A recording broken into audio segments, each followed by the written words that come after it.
Hey, what's up everybody? Thank you for tuning in. In today's tutorial, we're gonna go over a few things to be sure that when you fire up your charcoal grill, you get those coals to the right heat, you're not wasting any time, okay? So let's get started. So the first thing I wanna go over is the type of charcoal you should be using is just basic charcoal. Let me show you what I have in here. All right, I like Kingsford. I've been using this forever. My dad used it. I mean, it's just been around for a long time. This is their basic stuff. You can get this at any box store, big box store, small box store, even the grocery store, okay? What you should not be using are the pre-soaked coals, the pre-soaked briquettes, all right?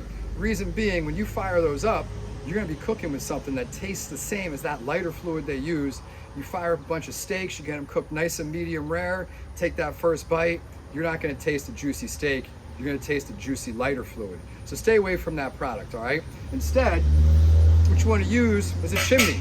Pretty inexpensive, same place that sells charcoal is gonna sell these. I'll even link it if you don't wanna go to the store, you can go to Amazon and get this charcoal. You can get this as well, okay? What you're gonna do is fill this up, all right, with your charcoal, and I'll be showing little step-by-step videos for this. You're gonna fill this up to the top. What you wanna do is you get a little piece of like a fire starter here, and I buy these at the grocery store. They also sell these at all the hardware stores. All right, just waxed wood. You're gonna put this down here. You're gonna put that underneath your chimney and get that fired up, all right? Once that's fired up, you're gonna let that cook for about 15, 20 minutes. You want those coals to be ignited all over before you dump them out, all right?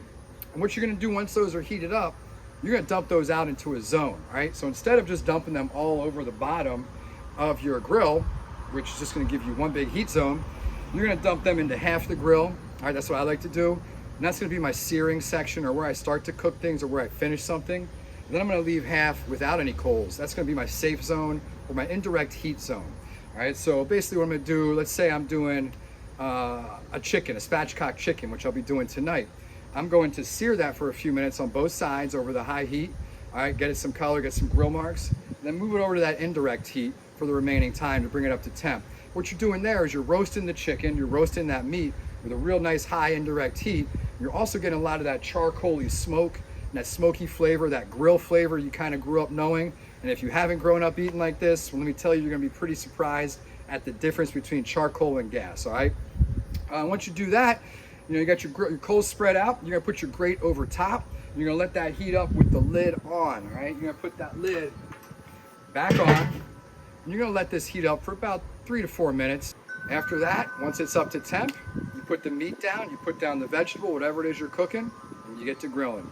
Hopefully this helps out. If you guys have any questions, drop them in the comments. Those are just some quick tips on how to get the best, use out of your charcoal in your charcoal grill. And yeah, hopefully this helped.